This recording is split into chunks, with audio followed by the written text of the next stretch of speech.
Сәлем достар, егер сіз сөйлеп отырған адамды түсіретін болсаңыз, яғни оның орысша атауы говорящая голова, дәл осылай сияқты мен камера қарап сөйлеп отырмын. Осындай кезде звукты бөлек жазатын болсаңыз, мысалға менің жағдайымда звукты мен бөлек микрофонға жазып жатырмын және камераға да звук жазылып жатыр. Бұл жерде микрофонның сапасы бұл кезде жақсырақ болады. Сол үшін мен микрофонға жазып жатырмын. Ал енді осы камерадағы звукты өшіріп тастап, микрофондағы звукты қалай жеңіл әрі тезірек қоямыз. Бұл жолы біз DaVinci Resolve программасында жасайтын боламыз. Мысал ретінде бір видеоны түсіріп алдым.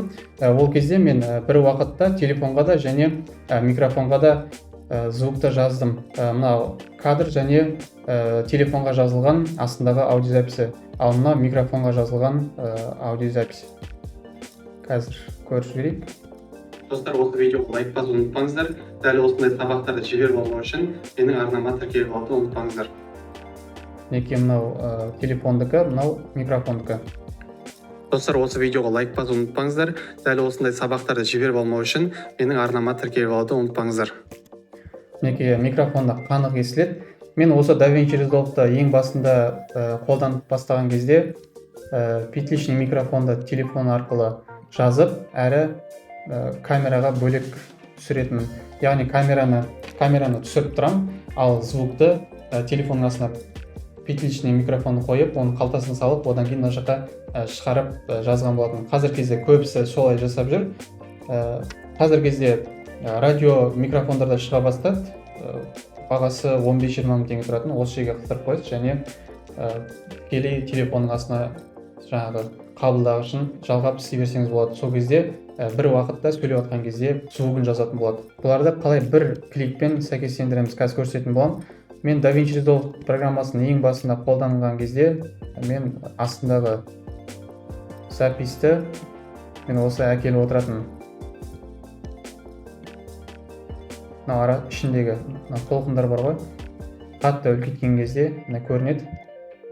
Осылай сәйкестендіріп отырдым. Примерно осы бірдей болды деп.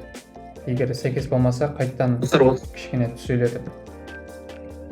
Неге примерно түсірілген шығар, көрейін. Достар, осы видеоға лайк басуды ұмытпаңыздар. Неге мына жерде түзелді, бірақ мынау ұзақ уақыт алады. Ол үшін сіз астындағы аудиозапистің шкаласын үлкейту керек боласыз. Ал қазір сіздерге